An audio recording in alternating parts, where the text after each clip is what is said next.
All right. So welcome everyone. And I have to say, since we have people from all different parts of the world who are joining in here, that I can see majority from India, but from other parts of the world, and everyone is welcome. So good morning, evening, afternoon, whichever time of the day it is for you. And very warm welcome to all of you. We've had 80 people who've registered for this event today, our fireside chat. And I know all of them are not going to make it here. They messaged me as well and saying, and therefore I said I will record it and share it with all those who registered for today's program.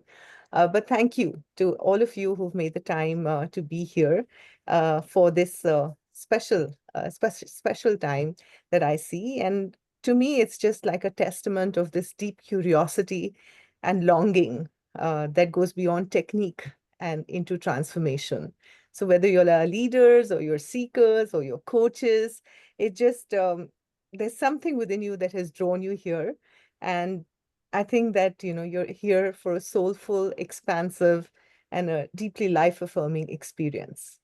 So my name is Amrita Singh, and I am the founder of Back to Source Coaching. And it's the greatest honor and privilege to bring Leon VanderPol's work here to India. And beyond the professional collaboration, I think I like to call ourselves as our partnership as that being a spiritual partnership, because both of us are committed to this journey of deep awakening and presence, and just bringing, using coaching as a modality to this journey of becoming that each one of us is on. So with that, before we jump in, let me just give you some housekeeping requests. I can see that you'll have all very nicely already put yourself on mute. And thank you for doing that so that there's no background noise when we're doing the recording.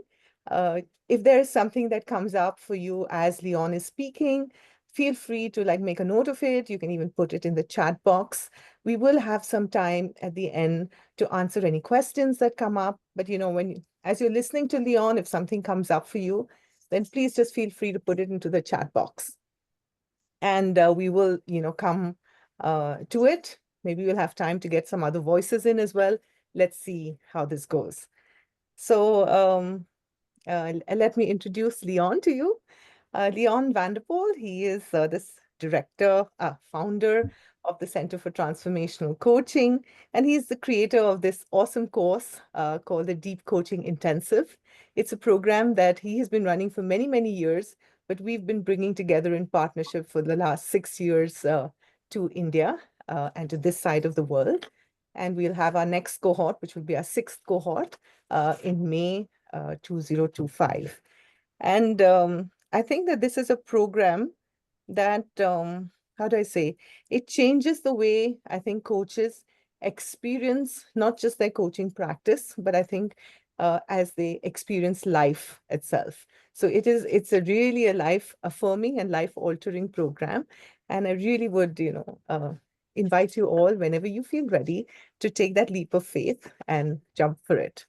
But it's not, and it's a program that's not about knowledge and technique, but it's more about presence and essence. So tonight, we're going to have a little conversation on transformative coaching, a journey of becoming and rising in love. I just thought that was a nice topic. And I know that Leon will be able to speak to it from his heart. So I'm just going to invite Leon in to share a little bit more about himself if he likes. But I know that you are in safe hands, not just safe hands, just very, very loving presence of Leon. And I'll make one last request, since I saw many people come in as we went along, that if you, are comfortable and would like to keep your cameras on, then it's nice to be seen and heard. And it'd be lovely to see all of you as Leon takes us through today's fireside chat. Over to you, Leon. Thank you so much. A lovely introduction, and always how good it is to be with a group of people from India. We've had many fireside chats over the years, and I always find them interesting because, generally speaking, the questions that come forward are rich and allows us to really dive into kind of the essence of our topic today. Amrita shared a little bit about my background, but I'll share a little bit more. I am currently located in Canada, so somewhere near the West Coast, you might say, not quite West Coast. I am West Coast born and raised for the most part, but I spent actually the last 3 decades living outside of Canada. It was only about a year ago that I returned with my family, and most of that time I spent in Taiwan. I spent about 24 years in Taiwan. So my wife is Taiwanese, and my 2 children are obviously Taiwanese by birth as well. I'm just going to get rid of this. And a few years back, we decided to make the move to Canada. So I'm kind of a repatriating Canadian, still finding my footing in what is my native ground. But it was actually in Taiwan in the early 2000s that I first came across coaching. I was at the time working in corporations for the most part, doing learning and development work. Training and facilitation was essentially the realm in which I was working. And one day a man came along, one of my colleagues, and he said, "Have you heard of this thing called coaching?" And of course, I'd only heard of it at that moment in the sport context. And he said, "No, it's not to do with sports. It's a whole different kind of thing, and it might be interesting for you to have a look at coaching." So I thought, okay, I'll do that. And so I looked into it, and my first thought was, well, that'll make a nice addendum to training and facilitation. So coaching, training, and facilitation. What a great group of skills to have and to be able to bring to the marketplace. And so I enrolled in a coach training program, and in a couple of years, I became a professional certified coach. Now, this is about 2007, in that kind of area, approximately.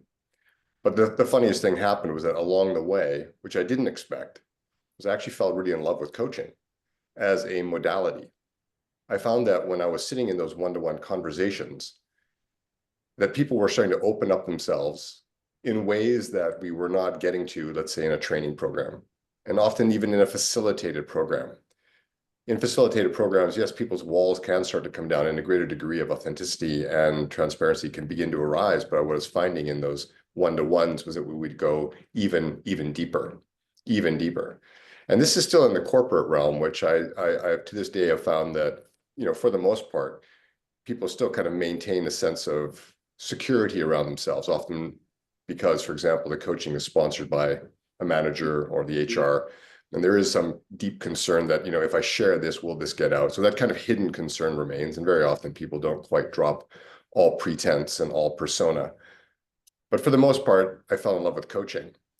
But there was a part of me that was during that time on a deep spiritual journey. I would say is a journey into understanding what my purpose in this world was. Like, what am I here to do in this world? What is my highest calling? How do I serve from that soul place in myself that wanted to really come alive in the world? And during that time, even though I was doing work that I loved, and I was living in Taipei City at the time, and I was with a community of extraordinary practitioners from healing and coaching and facilitation, just a mixed group of international practitioners, wonderful community, lots going on, lots of opportunities for practice and for project. There was still this part of me that was yearning to understand, like, how do I live into this? That is, like, this work is wonderful, but it's not that which is of my highest calling. And so there was a journey in there for me, a many year journey into understanding really what that was to be for me. And I won't go into all the details of that, but I was going to share with you a story that was pivotal in this developmental process of mine. But I first wanted to do something with all of you. And that is, Amrita, could you do me a favor and type into the chat the title of today's webinar?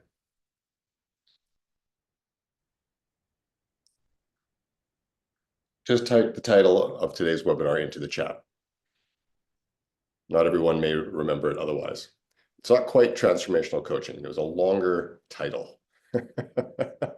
Now, I'm going to assume that there was something in this title that drew everyone here. And it may be a little bit of a different something for each person, but there's something there. Now, that wasn't quite the title either. So I'm just asking Amrita to post the title, not everybody else. There we go. Okay, so there's Amrita having posted the title. It's called Transformative Coaching, a Journey of Becoming and Rising in Love. So the first thing I want to do here is just ask each of you, when you read that title, Transformative Coaching, a Journey of Becoming and Rising in Love, what's the first question that comes to mind for you?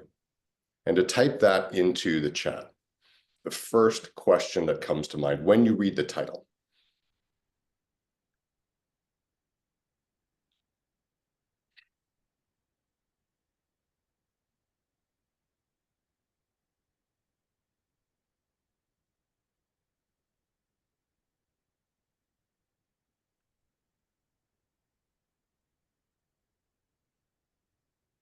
And I encourage you to read each other's and you don't have to do this. I'm just kind of getting a sense of what the title stimulates in you.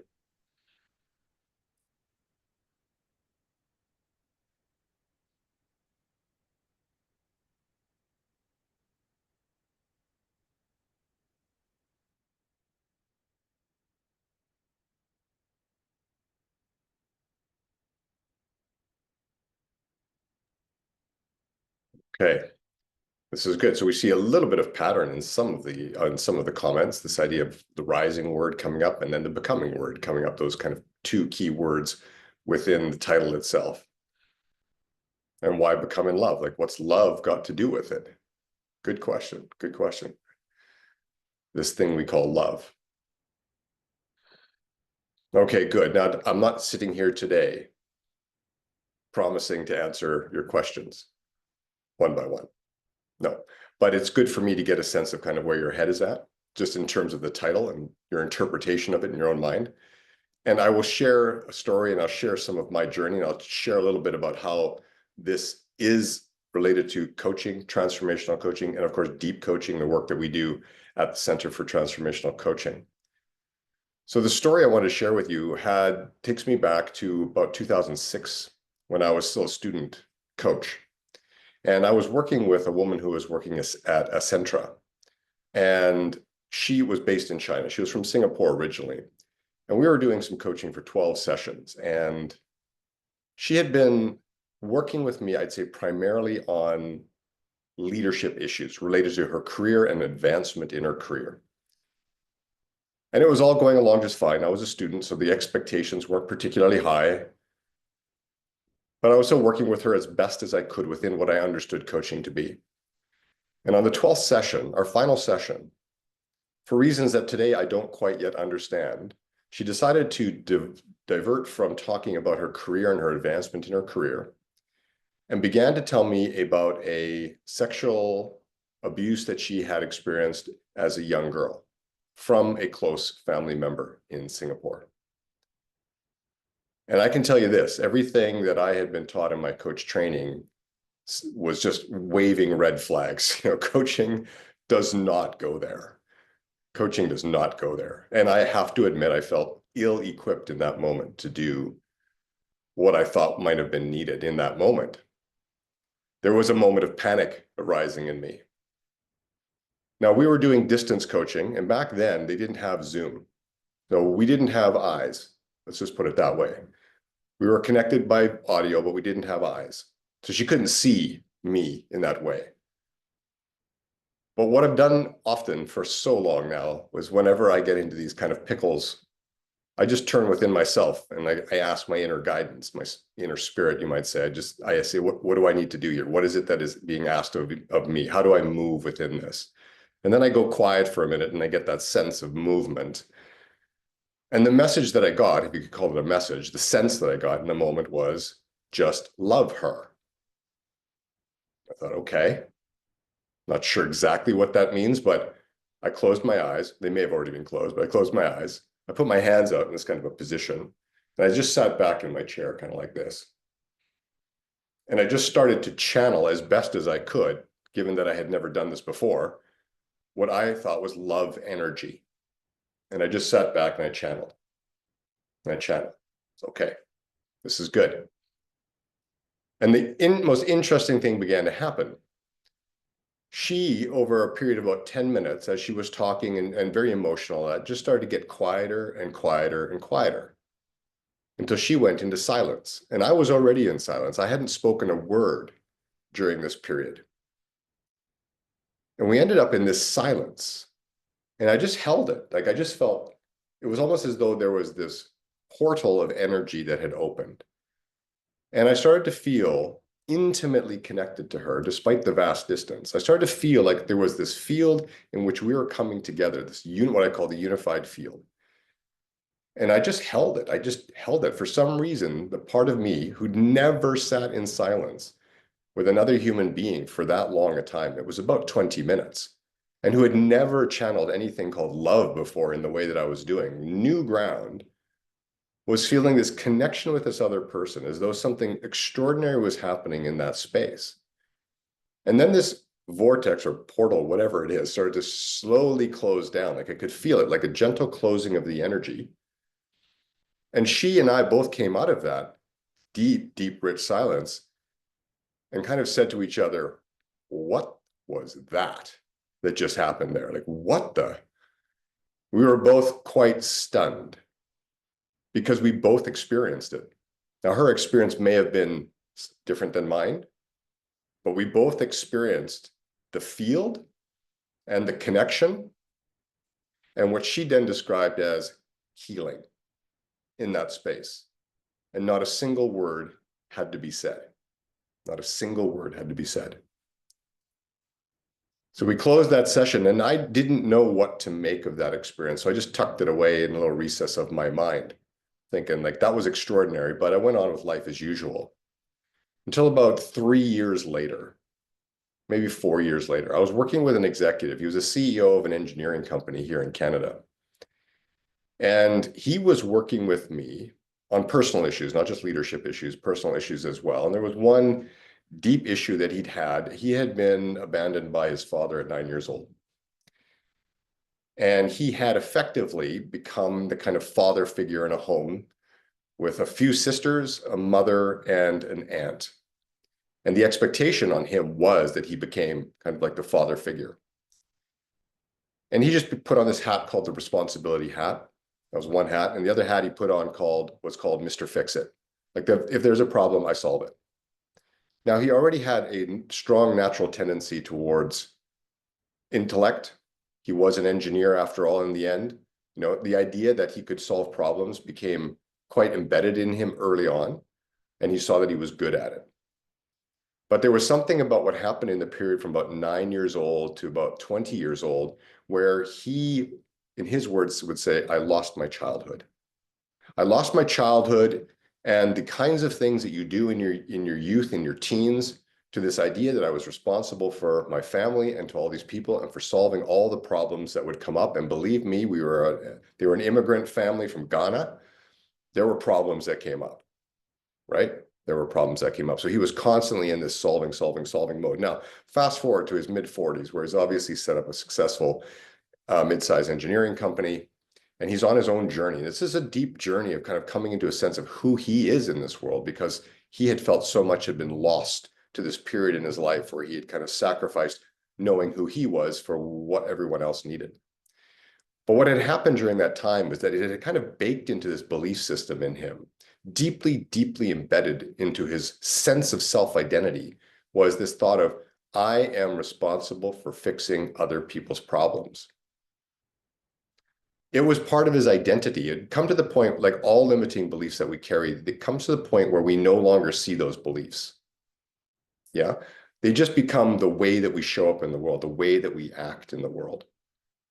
And this is what had happened to him. And what I was finding as I was working with him was that the traditional coaching approaches that I had used, which were highly inquiry-based, you know, traditional coaching, conventional coaching, the coaching that most of you have learned is inquiry-based coaching. Like you need to keep framing those questions until you find the pathway through. But what I was finding was, and I was quite an experienced coach at this time, I wasn't the novice that I was so many years before, but I was finding that this kind of intellectual, headier approach to dissolving and releasing core limiting beliefs, the kind that are wedded to your identity, that are baked into your sense of self-identity and have been since childhood, those things are sticky. They are like, they have tentacles, they are in you. And as I said earlier, that you don't really see them anymore because they are your identity, right? And I was finding this inquiry-based approach just wasn't cutting it. It just wasn't cutting it. We weren't able to help him truly release, truly let go of these ideas about who he had to be. Now, the good news is because he was on I would call it transformational journey for himself, which really means kind of radical restructuring of your sense of self and purpose and place in this world. That might be worth saying again, that transformation as a journey of selfhood is a radical restructuring of your sense of self and your purpose and place in this world. It's not change. I mean, it is, I shouldn't say that, it is change, but not all change is transformation. Transformation is a unique human journey. And I can go into that, but that might be another, a whole nother webinar, really. But the point is for this is that he was on this journey for himself. And because he was coming into awareness of these core limiting beliefs, which we often wear like glasses, kind of rose-tinted glasses that help us see the world in certain ways. And he was seeing them for what they were. And he knew he had to outwork these. He knew that even though he could solve problems by his very nature, by his talents and gifts, he was not doing it in a way that was of service to him and his organization any longer. So I said to him one day, I said, listen, there's something that I want to try with you. And I don't know what it is, and I don't know what I'm doing, and I don't know what the outcome will be. Would you like to try? And he said, what is it? And I made up a term right there and then. I said, I'm going to call it a light body healing session. And I just made it up right there because it felt like a light body healing session. He said, okay, well, let's try it. Okay, great. So recalling this experience with the woman, I thought that's all I need to do. I need to just somehow invite him into a space of deep, rich silence in which I'm channeling love as an energy. And let's just see what happens. It was pure experimentation. I had no idea if this was an absolute figment of my imagination or whether there was something really true and rich here in what we were doing.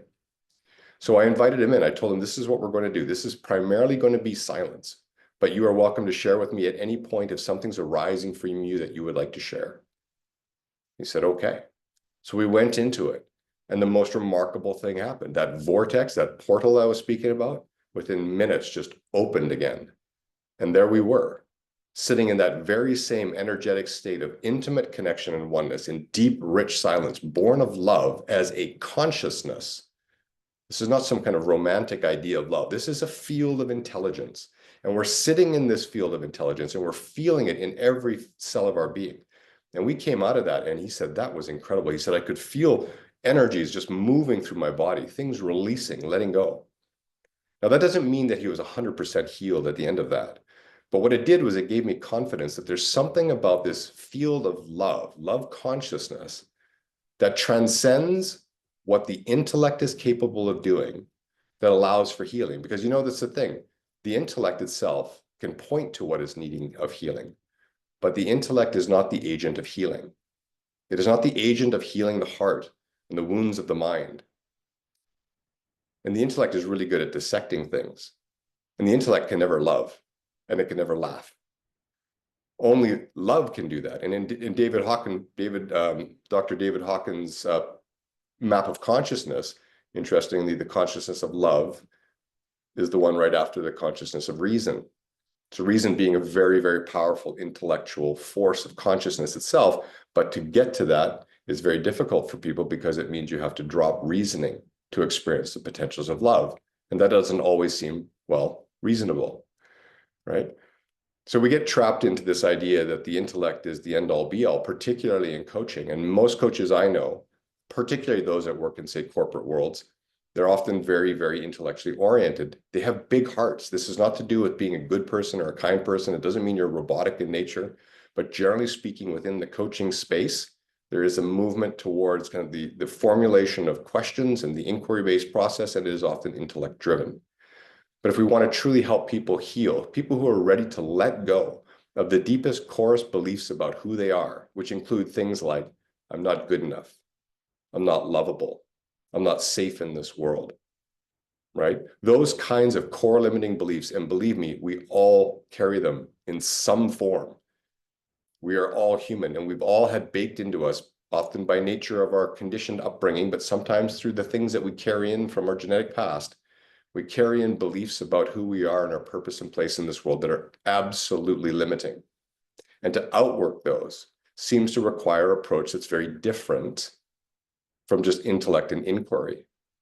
So what I did after I worked with my client that time, I decided to start inviting other clients to experience this thing I called the light body healing, because I really didn't know if there was anything to it. I thought it would just be, something maybe I was making up. Why not, right? So for 2 years, I would invite clients when it felt right, like in those moments when it felt like, let's try something different here. And I had all kinds of different experiences with people. Some of them validated what I was doing. They'd tell me about this wonderful experience of healing and energy and movement and flow. And love that radiated, and others would tell me things like, well, I fell asleep. And I would think, oh my God. Or they'd say, I didn't feel anything, Leon. I felt nothing. Like, what was that?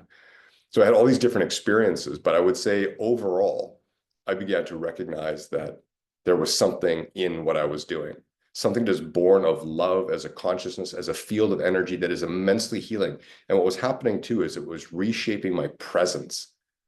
Like, you imagine if I show up as intellect, if I show up as love, there is a difference in the quality of my vibration, the quality of my being. And what happens is when people sit in the presence of pure intellect or the presence of pure love, they will reveal aspects of their life differently. They will speak to it differently. If they're in the presence of intellect, guess where they go?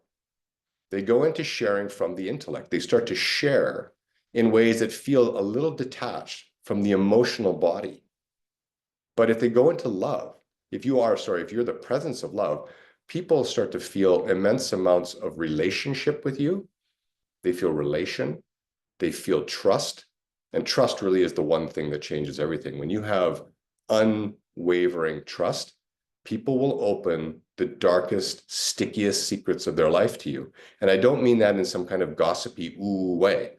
I mean in the sense that when people are willing to reveal their most vulnerable, darkest, shadowy self to you in coaching, to do it in service of their highest good, and to know that the field in which that is being received is love, unconditional, they will absolutely begin to heal those aspects of themselves, which really is what the transformational journey is calling for.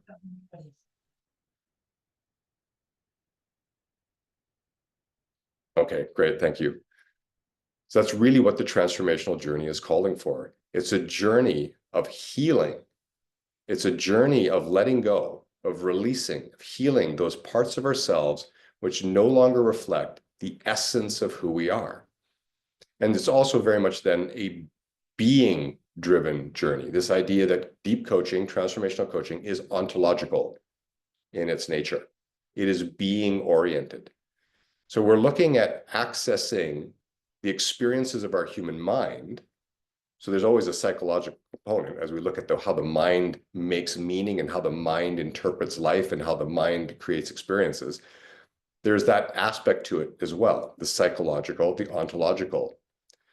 So when we talk about being level awareness, we start to get a sense of this core question: who am I being in this moment, in this life? Yeah, this is a really core question to transformational coaching work. Who am I being? So you have to get a sense of it, because it's not something that's easy to define, to just put words on and say, well, I am this, I am that. But let's say, for example, just as a simple example, since we're working with love, let's talk about this from that perspective. Who am I being? I am being love, love. I am being the field of love consciousness. Okay. Now, if I was to look at my own life, for example, and its journey to understanding what it means to be love in every single area of my life, to have no part of my mind that is not of love, in love, doing love, being love. What does that look like? Is that even possible on a human scale? Because certainly life comes along and whacks me in all kinds of ways that assures that I show up as anything less than loving, right? All kinds of ways. But that's the journey. It's the journey to ask yourself, what would it look like for me to become that which I declare is something I value?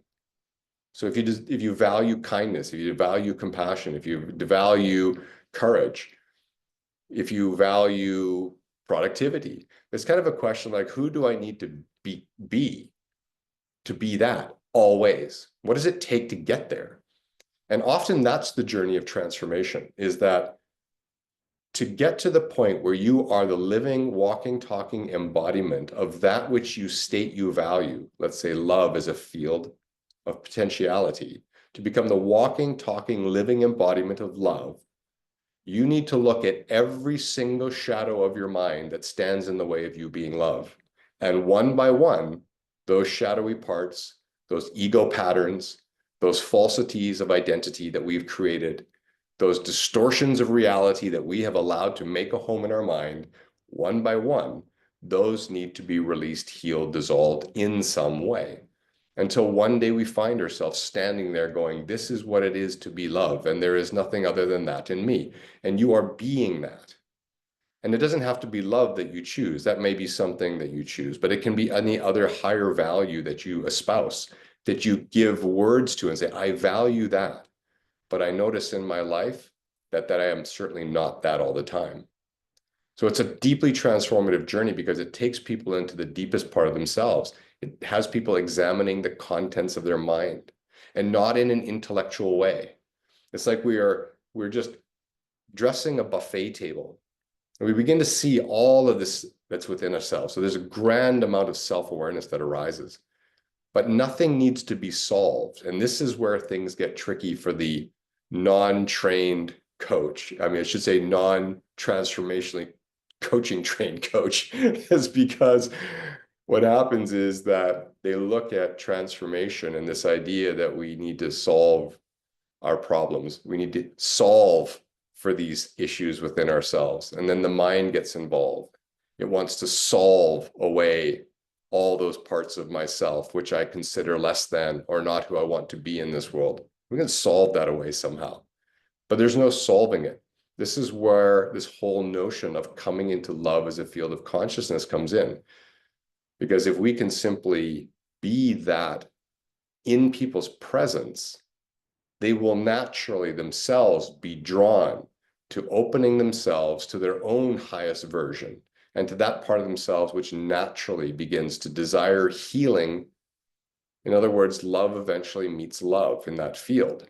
It takes a while sometimes for people to experience it, to come into deep, deep self-love, deep appreciation, true recognition of their nature at an essential level, which is whole and complete. And to begin to look at all those shadowy ego patterns that have made a home in their mind, and just to begin to do the work, and to do it in such a gentle, easeful, open, we don't need to go anywhere, we don't need to get anywhere, we don't need to solve this kind of way. This is altogether new for people. And I've had so many coaches say to me, my God, I can let go of so much. Like, yes, you can let go of so much. There's some unlearning to do. Absolutely. You know, one of the students in the recent deep coaching intensive, he wrote a post about it. He had witnessed a session, and it doesn't happen in every session I do, but he had witnessed a session with me this week in which the woman was recognizing that she really wanted to touch that part of herself that was her full self-expression.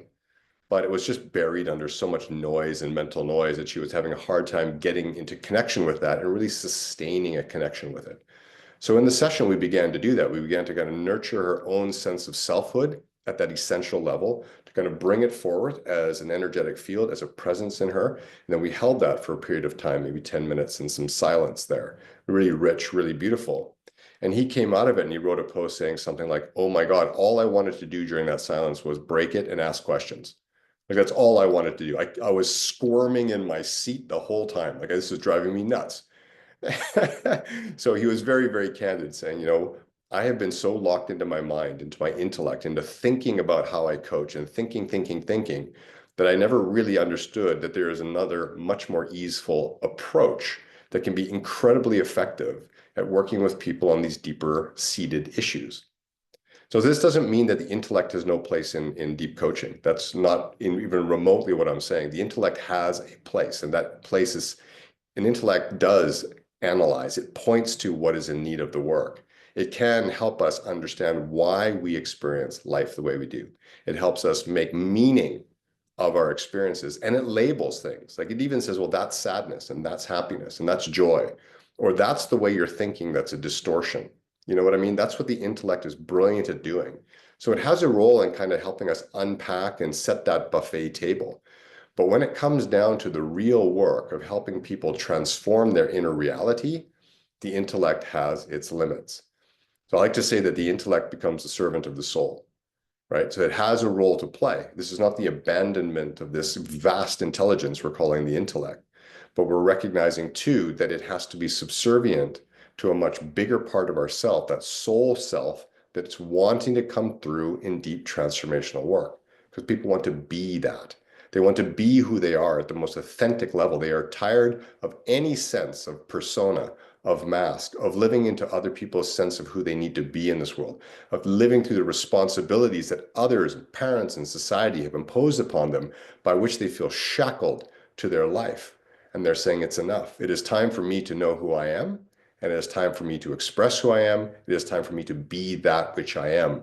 And I am committed to this journey, as hard as it is. And believe me, folks, transformation is no bed of roses. It is tumultuous, it's confusing. You have to drop all that stuff that you've carried for a lifetime that you believe to be true about who you are and your nature in this world. You have to drop that. And what's coming is not always a known. It's often a big uncertain field of like, well, what am I becoming? What is this that I'm trying to say yes to, but which I don't really know? It's that unknown zone. Just like me sitting in that love container for the first time, it was like, what is this? What is this? I have no clue. And what does it mean to be that always, or to stay in that, to become the walking, talking, living embodiment of these higher fields of potentiality? I didn't know. So it's not always that the answers come quickly and easily. And the grip of the ego is mighty. It is mighty. It comes in all kinds of different ways, even for some in their spiritual ego. You may have heard of this, right? The sense that, look at me, I'm on a spiritual path. Look at this. Look at all my good, look at the special clothes I'm wearing on my special spiritual path, right? It comes through in all kinds of ways. So we have to really start to look at all these edges of our ego and how they show up in our life and how they create distortions of reality for us. And that is the transformational journey. And that is what deep coaching is intending to do for practitioners. It's to help them usher them into a sense of what this field of love consciousness is capable of doing, to make themselves feel at home in it, in its energetic frequencies and in its potentials, and to be able to use that aspect of our consciousness and our being to support the upliftment of all of humanity. Never mind the one person sitting across from us on the table, absolutely, but then the far broader potentials have to do with the fact that consciousness is an infinite field. We are all connected within it. Therefore, if one rises, guess what? We all rise up a nudge.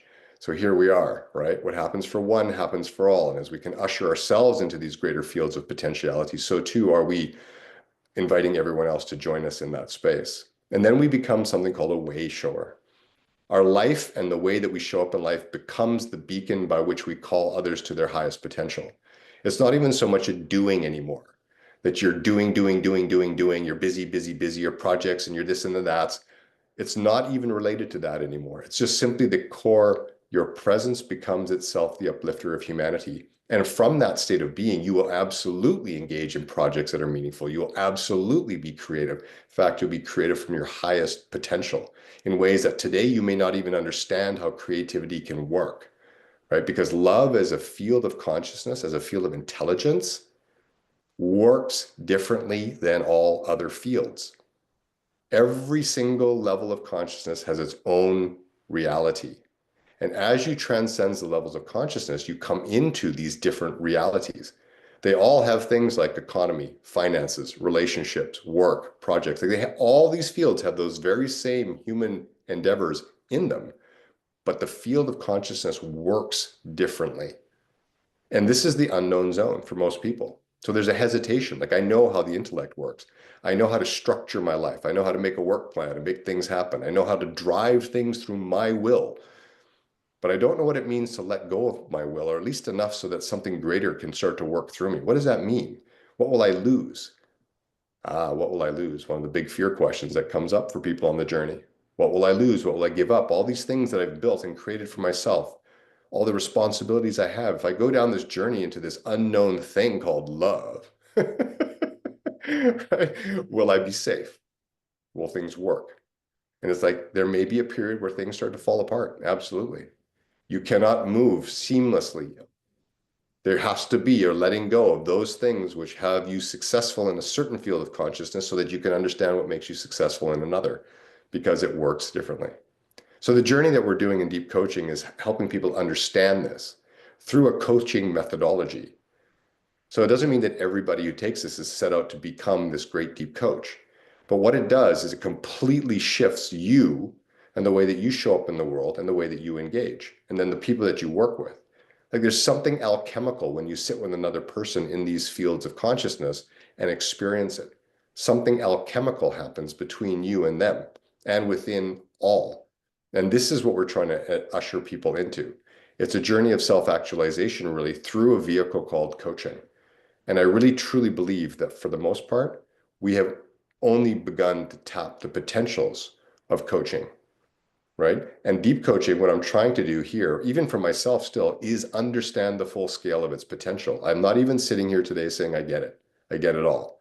I have a good idea, but I can't even myself witness, see, like say visually, all that is transpiring in this field when we actually step into it. So there's still many, many unknowns for me, but my journey is to grasp the totality of it as much as I can and to be able to communicate that to people so that they can say willingly, joyfully, with excitement, let's go, let's go. Like this is good. I don't get it, but I trust you and I trust this and let's go, because that is how I want to live. I want to live as a fully expressed, loving, joyful, expansive, spacious human being in this world, and to help other people do the same, because there are so many people hurting in this world who are trapped in fear, who live in deeply, deeply constricted ideas about who they are and what's possible for them. And they might be successful professionals. They might be your neighbor. They could be your children. You don't know. But the potential that you offer them when you step into these higher spaces and own them for yourself and live within them, it changes everything. So that's the invitation. And with that, I think I'm going to pause, Amrita, because I have a funny feeling. There might be a few questions. There are lots of questions that came up from when you just asked me to write in the topic, but I'm just going to invite anyone else, you know. Yeah, to give voice. Yeah, perfect. Good. Yeah.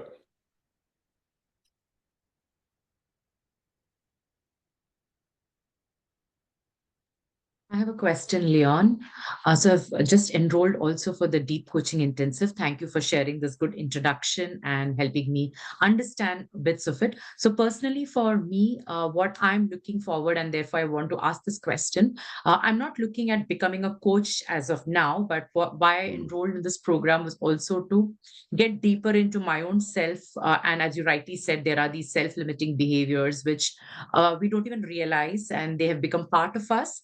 And then when life comes to a halt or some uncertainties happen, you suddenly wonder what's your identity, what's your purpose. Right. And I'm at such a stage currently in my life. And therefore, what kind of participation and involvement do I give in this program so that I can really get those answers or begin that journey of bringing in my own awareness and removing these self-limiting beliefs? Yeah, the truth of it is, it's just by stepping into the container, so much of this is going to start happening for you, even without your consciously needing to do anything different than just showing up fully as you are. That's the beauty of it. Like there's no expectation in that way. If you bring the fullness of yourself to it, open-hearted, open-minded, things will start to happen for you sheerly by the nature of what we're creating for you in this container. Even if you have no intention of being a coach down the line, there's something in it for you. One thing I do say to students at the beginning, and usually in each class, at the first class, is you have a choice of putting the course into your life or your life into the course. If you try to put the course into your life, it often feels like you're trying to fit it in. Like, oh, I've got an hour here. Like, oh, I got to do that. I got an hour there. I'm so busy. And that's putting the course into your life. If you put your life into the course, it's kind of like clearing the decks and saying, okay, for the next 6 months, this work is paramount. Everything else is going to take a somewhat of a back seat. And then everything else becomes the playground in which what you learn in the course gets enacted and experimented with and kind of played out. So the biggest thing I say to students is just bring the fullness of yourself to this and really put your life fully into the course. And when you do that, there's no question, despite the challenges you will face along the way, because we're going to come up against our shadows. And those shadows will want you to do things that are, some people say, well, now I got to drop out now. This is way too uncomfortable for me. Oh, I'm way too, like the shadows the ego will find a way to get you to exit, because the ego's existence is kind of at threat. In a sense, you're dissolving the ego's grip on the mind and its ability to lead your life. generally through fear-based thinking, into something far, far greater. So your ego will act up for certain. It'll be uncomfortable at times, and you may want to flee, but that's when the invitation is just lean in, really stay with it. And when you do that through the 6 or 7 months, there's without a shadow of a doubt. I mean, I've just seen it for the last 11 years as we've delivered the course around the world. Without a shadow of a doubt, you will be different in a really good way. Thank you, In a Leon. really good way. Yeah. Hi, Leon. This is Hi. Anjali speaking. I also have a question, which actually I have written also in the chat, that, and I would like to give you a contest for that, that Okay. from our early years till our professional life, there always been a tension between being and becoming. Being is what one would like to be, as one is, and becoming is perhaps the expectations of the society, family, the profession, the skills that you need to pick up, and the presentation that you do as yourself in the world, and the rest of it. Yes. So, becoming is a subject which is, in that sense, is quite loaded. I mean, it doesn't come across as something which is spontaneous and natural. So, so when you say becoming in love, love itself is a very natural,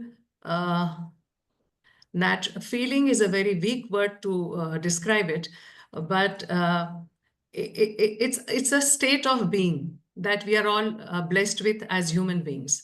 So in that sense, becoming in love, what would you mean in particular? When you say being in love, one understands it's a love consciousness. Becoming in love is it the connection that we have with other people? Is it the relationship aspect?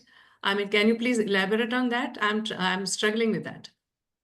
I'm struggling a little bit with your question only because at the first part of it, you define becoming as including all those variables like expectations of society and roles that we have to play and things that we have to do and meet.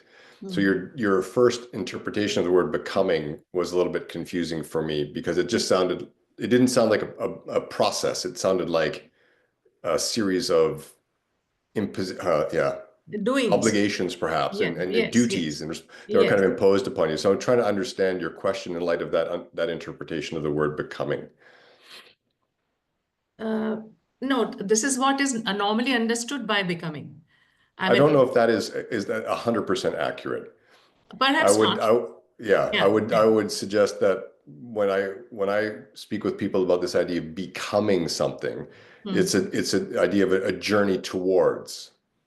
And that journey towards can vary. Like I want to become a professional. Okay, so there's a journey towards what it means being professional.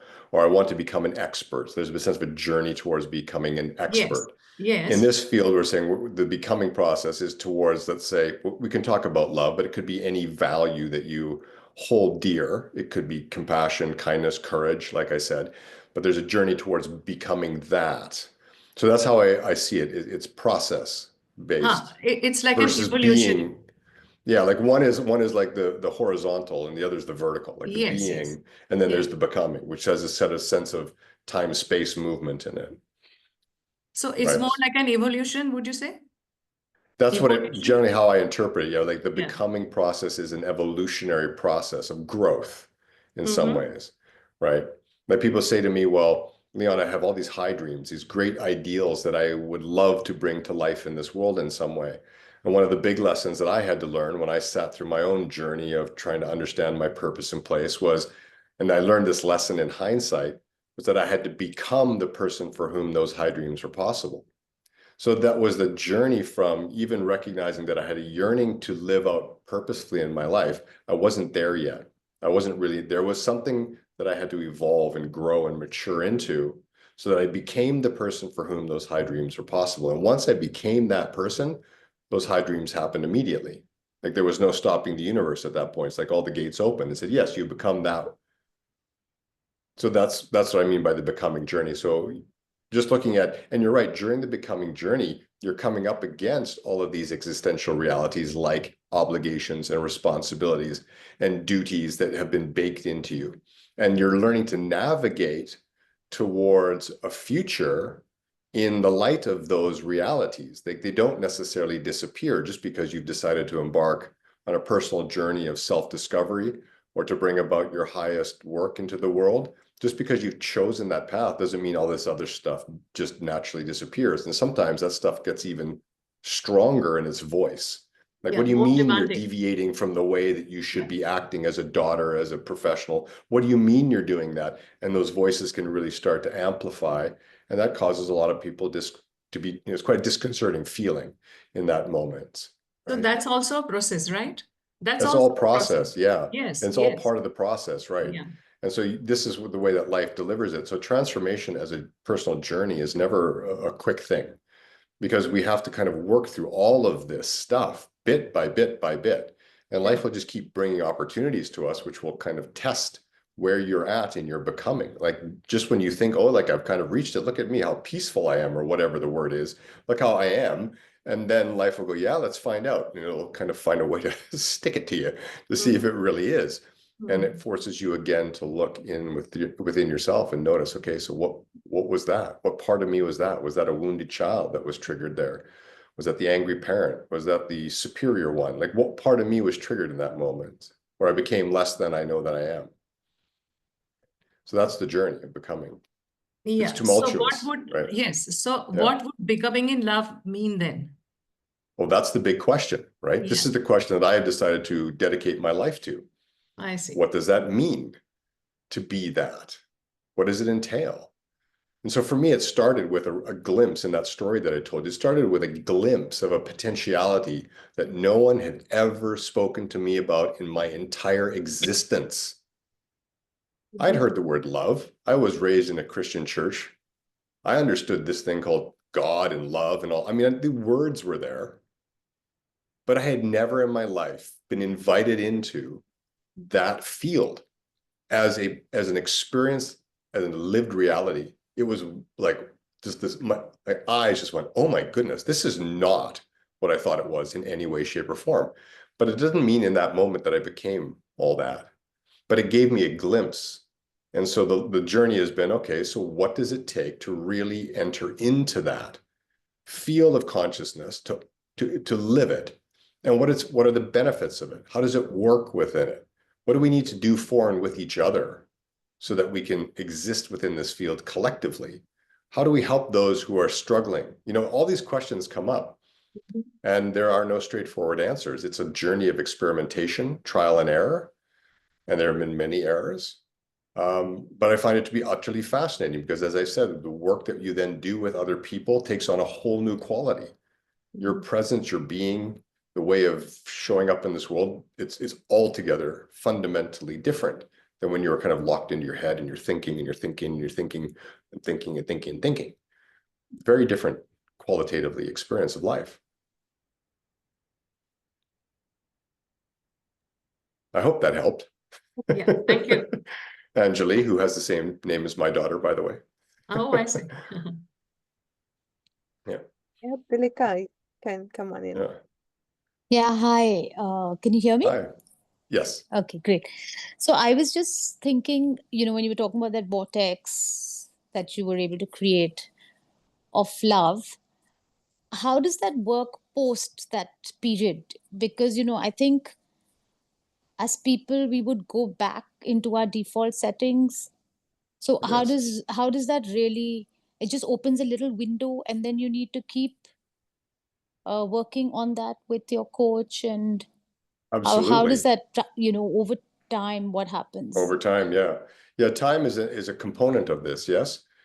So it's definitely a sense of, okay, we're talking about embodiment work here, ultimately embodiment practice. Like, what does it take as a practice to embody states of reality, to fully embody them, however you define them? And generally, it's a cyclical process of kind of returning to things that you thought you'd once mastered. So there's this idea of a bit like the waves coming up on the beach, right? It kind of, you come up a bit and then you move back a bit. The next time you come up maybe just a little bit further, but suddenly it feels like you went way back. But Yeah, no, yeah, that would help the big push to go a little bit further. yeah. Okay. So, but people don't understand this dynamic of transformation. And what happens then is they get very confused, very frustrated, and they often find themselves shaking their fist at life, at the universe, screaming like, how dare, what is this? What is this nonsense, right? Here I am giving you all that I have, and you keep pulling me back into these old patterns. And so there's a great deal of angst amongst this journey, this cyclical journey as well. So one of the things that we're teaching in deep coaching, which is so vital, is that, first of all, we have to understand these patterns, you might call them dynamics, that are inherent in transformational work. Because when we understand these patterns that are inherent in it, we can then position ourselves to normalize them. Because what folks who are on a journey of deep kind of inner awakening and transformation and self-actualization don't get taught in school is that cyclical process is the most normal, natural thing in the world. And if you can stop resisting it, you actually open a door within yourself to allow and to be with and just to experience the flow, rather than saying something's wrong with me because once again, I've fallen back into old patterns, which I thought I'd outworked, but clearly I haven't. And so something is clearly wrong with me. And we then, if we're going to beat ourselves up a little bit, feel guilty, feel shame, and all of that stuff comes back up again. Self-love goes out the window and we sit in that mess. So when you have a coach that's able to hold the space and says, like, just come and normalize that with you, let's just hold that, everything softens on the edges. And we go, okay, and we find our way back into it. But to do that on our own can be quite challenging at first. And again, because we don't understand the normality of this process, we resist it. And resistance is one of the greatest barriers to trust and to the ongoing evolution of our mind. Yeah. Thank you so much. I had one more question, if I can. Sure. I don't see any other hands up, so you're welcome. Yes. Just, since you said don't put the course in your life, put your life into the course. Into the course, yes. Yeah. At an intellectual level, if I may say so, at a practical level, how do you make that happen? You have your normal life going on. Yes. And this is on top of it for now. Exactly. So well, it's on top of it for now until it becomes, like I said, the best perspective I find is that when you make your life the playground in which you can experiment with all that you're learning.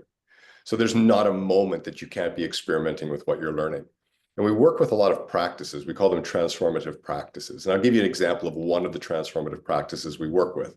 It is slow it all down and sync with the rhythm of life and spirit. Okay, this whole idea of simply slowing life down. Now, in the coaching context, absolutely, because a vital component of a space in which people can touch the deepest part of themselves is that it's spacious, right? And that there is a sense of just, we don't need to go anywhere, and yet we will go somewhere. So this spaciousness requires the coach to be able to slow the mind and create that container. Well, we take that practice into our life as well and say, let's look at my life. Let's look at the speed at which I eat, the speed at which I move through the day, the speed at which I walk down the hall, the speed at which I engage in conversations, the speed at which and you start to notice, oh my goodness, I'm just like a little hamster on a treadmill, slowing down. Holy crap. And this one practice then, and there are 9, this one practice can be used you can look at your whole life through that lens and see opportunity for growth. And for some people, this is the hardest practice ever. I remember I had a client once who was so addicted to productivity and also stress. He was addicted to stress. He didn't know what it was to be truly relaxed. He'd never experienced relaxation. So we made a little game out of it. We said, okay, the game is you need to come home from work at night. You need to go out on your porch or your backyard, wherever it was, and you need to get a chair and sit in that chair for 30 minutes and do nothing. That was the whole game. Like, that was it. That's impossible. It was, he just about went nuts, right? I mean, eventually he got there, but it was, the first time it was like 5 minutes, he could handle it. And all we were doing, we weren't even doing this in the name of becoming lover. It was just like, could you just slow your life down enough to begin to feel the flow of relaxation in your body, to be able to say, I be relaxation. He couldn't. So you see, these practices begin to form a field of potentiality. We take those, each one, and we look at our life and go, where can I begin to implement this? And that's how the course and the life really start to merge together. Of course, it can happen more readily in a coaching space when we say, well, you got to slow down for your client. People say, oh, no problem in coaching. Yeah, I got this. And they slow it all down. But then they run out of the coaching session and they run off to their next appointment kind of thing, right? They're not embodying the space of this. It's just a momentarily thing. Yeah. Got it. Understood. Thank you. Hi, good evening from India. Can I ask a question? That is why you were here, sir, to ask your questions. Thank you. I thought something. Yeah. My name is Devang. I'm in the process of PCC accreditation from ICF.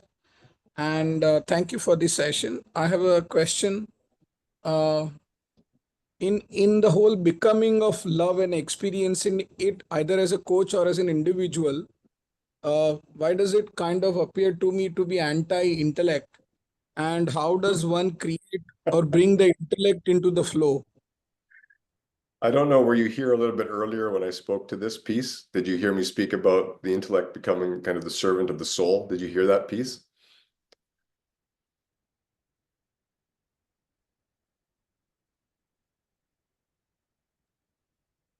Yes, I did. Oh, okay, good. I just want to make sure that you heard me speak to that, because it's not, you can't look at things as anti, okay?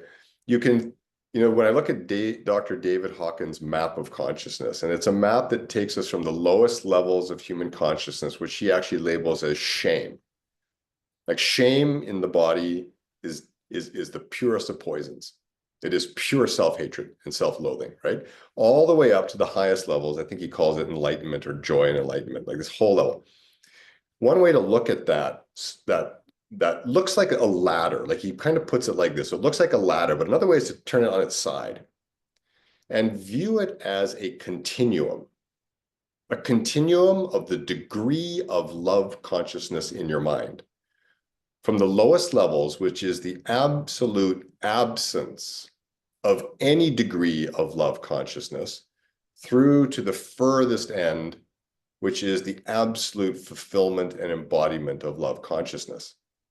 So if you look at it as a continuum rather than some kind of a ladder of distinct parts, it's a continuum, then you will see that the intellect and love are not opposed. They are simply degrees of love. And when we allow our intellect to be infused with love consciousness, the intellect goes to work in service of higher potentialities of humanity, right? The intellect itself, taken to its purest form, can sometimes take us right to the edge of a cliff and invite us to jump right off that cliff. Like intellect can take us to insane places if it is not somehow infused with a quality of our humanity. And that quality can be, in this case, we're talking about love consciousness. When that infuses intellect as an intelligence, intellect begins to serve that. Yeah. So that's what I mean. It's not that these are not opposing forces. They are part of a continuum of how our mind's capacity to hold these higher flows of love within it. And it can be a beautiful servant of the soul, the intellect. It can create magnificent things for us that are born of our heart's greatest desires in service of each other and humanity. That's what the intellect is capable of doing, just as it's capable of creating a bomb that can destroy, right?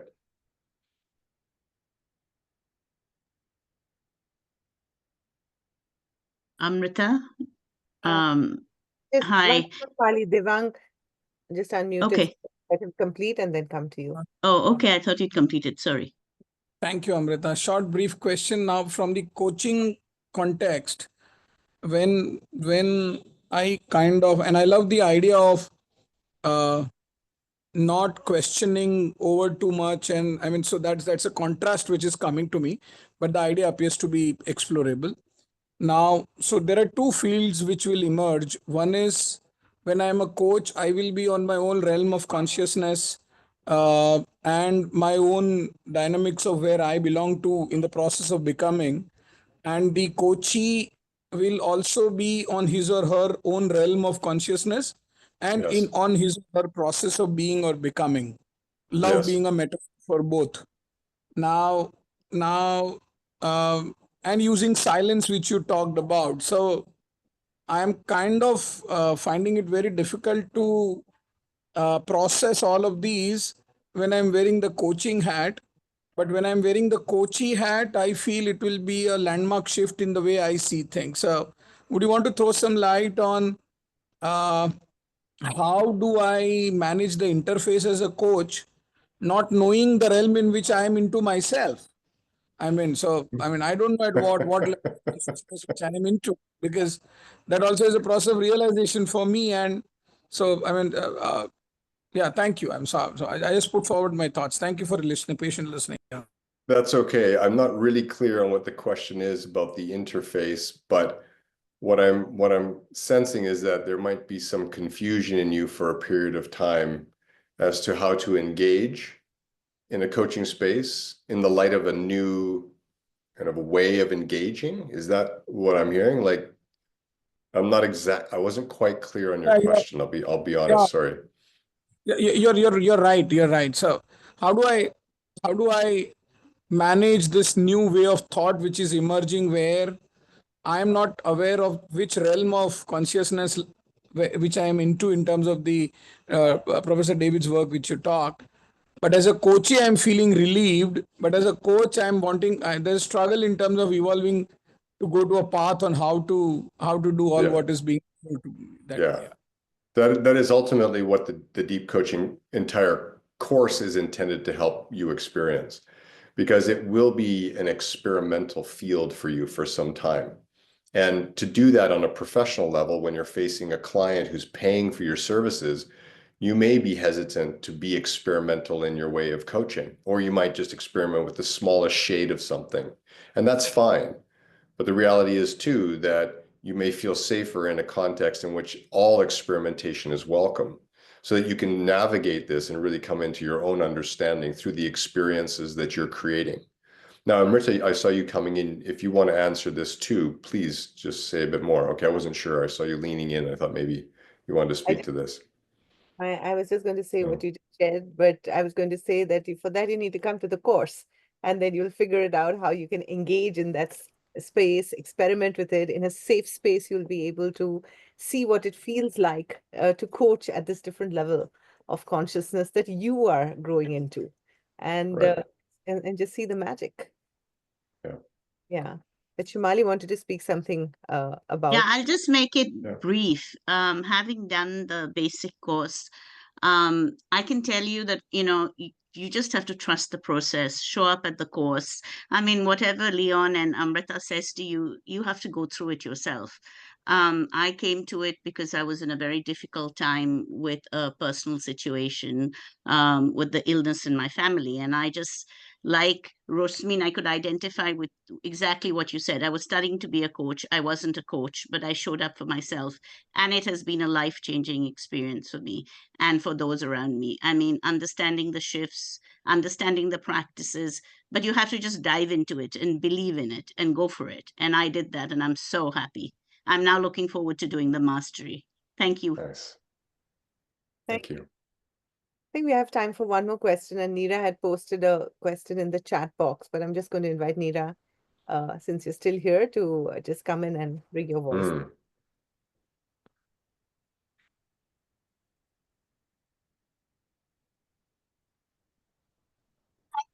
Thanks so much. Really enjoying this session. Am I audible? Yes. Yes. Okay. Okay, great. A quick question. So I'm hearing that silence can be very powerful in channeling that love energy. How, in both your experience, how has opening up and being equally vulnerable, when someone is attending to a core limiting belief, helped? And is there anything to be mindful of when we're taking that kind of approach and being equally open and honest about our own limiting beliefs? Yeah, Yes. essentially that's the question. And in those moments, you may or may not be sharing of your own limiting beliefs. You know, it really depends on the context of the work in that moment and whether that would be valuable. But what is for sure is that one thing that you can bring in is your idea of what a person should be doing in their life in relationship to what they're trying to do. And we call those agendas. And Right. agendas are when the coach has, you know, the kind of shoulds, needs, musts for the client that then get kind of imposed in the space. Because one of the pieces that deep coaching is about, and never mind love consciousness for a minute, okay? That's just partly we're looking at that lens because this is the topic of today's webinar, but let's put that aside for a minute. The reality is that one of the things that I have come to understand is essential about life, essential about growth, essential about what it takes to live at the highest level, is that we are finally attuned to our own inner guidance. Like we're learning to listen deeply to what is true for us at a core level. Because life has conditioned us to listen to everyone else outside, often before we listen deeply to ourselves. And one of the things that gets in the way then of a person listening deeply to themselves is a coach who has answers. Isn't that funny? A coach who can help you solve your problem because I know, because I've been there myself and I've done that. And this is what I did and it worked really well. So you ought to try it too. So all that happens in that moment then is the coach becomes yet another voice. And this is no matter how well-meaning, no matter how caring, the coach becomes another voice from the outside that turns a person away from listening deeply to the truest, most real guidance they will ever experience. And if anything in deep coaching, again, never mind love consciousness and all of that, if anything, if we can help people to listen to the voice of their inner guidance and to be able to put their life into its hands, to trust that voice, you have given them the greatest gift life can ever give to another human being, unequivocally. And so what gets in the way then is when the coach feels that they need to be the guide, the advisor, the way shower, and becomes that in the space in those very, very vulnerable moments when a person needs to listen to themselves above all else. That's amazing. Thank you so much. You're welcome. Yeah.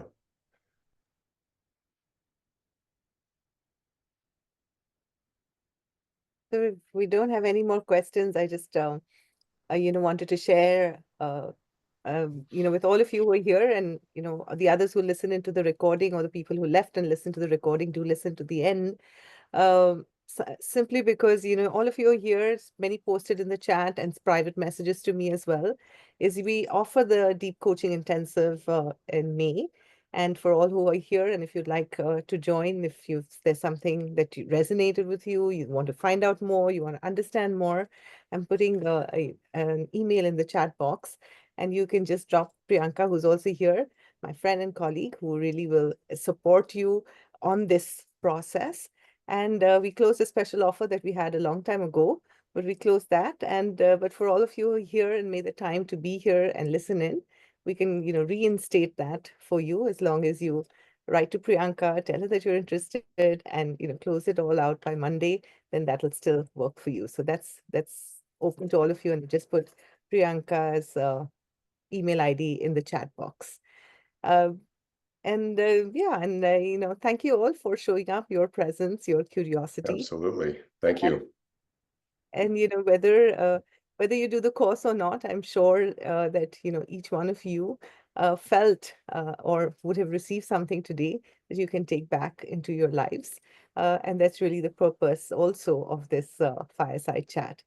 As always, to you, Leon, your presence, your energy, your love. Thank you. I love this. This is great. We're talking about some of the most essential things in life here. So thank you, everybody. Yeah. And just, I each time I hear you, and I've heard you so often, but I still take away something from this session, and I'm sure everybody else has as well. But I just want to say thank you for being here. And if there are no more questions, we can all call it a good night early. Absolutely.